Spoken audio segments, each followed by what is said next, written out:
Hey everybody, Josh at Advantage One today with a 3,135-pound cute as a prom date and basically just a small 195 J flight over here. And if the previous owners used this thing, it certainly does not show. This is an absolutely, I hesitate to ever use the phrase like new, but this trailer has absolutely earned that designation. Again, I'm not really sure they used it a whole lot. The only point of consideration I have for you folks is just that 3,135 pounds dry weight means that this does have a somewhat limited cargo carrying capacity, but it's not like this is really a giant trailer. There's a nice big closet in the back, but it's not exactly easy to pack a ton of cargo in this. It's a good small camper, nice easy front walk around bed. For a solo run around person, like, a little single lady running around with some friends having a good time, maybe a guy using it for like a little hunting cabin, something like that. It could definitely be a couple's camper. Theoretically, you could fold the dinette down into a little sleeper, but little being the word there. But I mean, look at this. It just doesn't show, like there's not little butt buckets worn down in the dinette where somebody sat there a bunch. I mean, it looks fantastic in here. The only signs that I'm really finding in here that there was somebody in it is the fact that they put a mattress cover protector on, and I see a cap for a jug of antifreeze where it got winterized. Other than that, it looks pretty much untouched. Although I do like the little Papa plate kind of job that they got over there in the paper towel holder. Those things are always darn handy. But I mean, there's not even a smudge on the microwave door, and there's always a smudge on the microwave door of a used camper.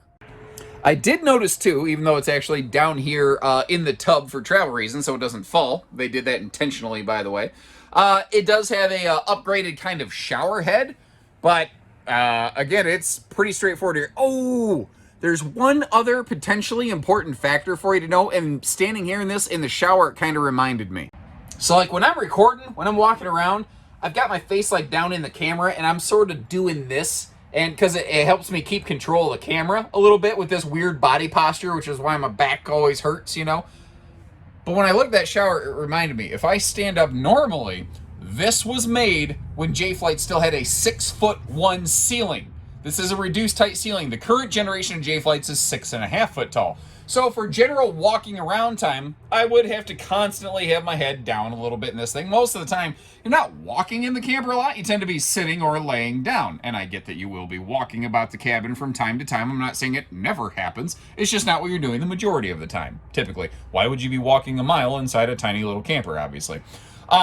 But like this, if I want to stand straight up and down, I do need my head in this little skylight vent right there, which is just begging for a power fan upgrade. Same in the bathroom, by the way. That's probably all I would do in this. There's nothing wrong with this. It's just something that I think somebody might be like, oh, wait, no, that's a problem. I just want to make sure you're aware. Now, whether you get to it from the inside or the outside, big chunk of storage down there, and you see right here, a Recurve R3 hitch system. That is a combination load leveling and anti-sway hitch, and it is actually one of my personal favorite types of hitching systems. Sorry, I've got a glove fighting me over here.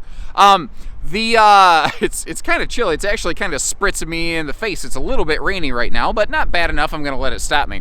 That hitch is awesome because it has an adjustable sway control, and I'm not going to tell you it's dead silent, but it is a quieter hitching system. One of the other nice things about it is, like, if you get to a campsite late at night, you don't have to like hop out, or if it's raining or crappy weather like this, you don't have to necessarily hop out and like get freaked out about disengaging it. You can just back into your parking space. Then in the morning, when the weather gets a little bit nicer, you can take care of it then. The fiberglass option on here, normally this would have a corrugated aluminum skin.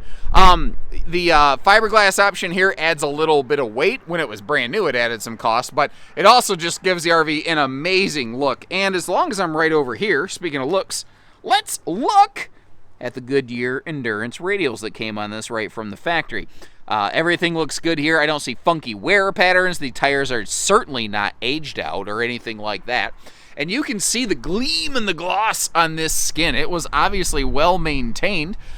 It will also slipstream down the road a little bit better as a result of that smoother skin as compared to the wavy corrugated skins.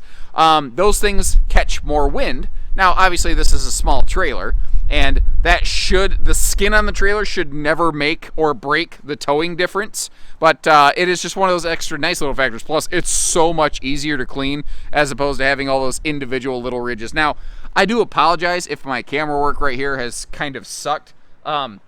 We have been going through a process of constant facilities enhancements, and I am trying hard to walk over this without falling in a mud puddle or slipping down the bank and breaking my nerd legs. So when you're ready, give us a call. We'll get you camping. In the meantime, make sure you hit that like button and subscribe to catch us on the next one. Take care, stay safe, have fun, and have an A1 day, everyone.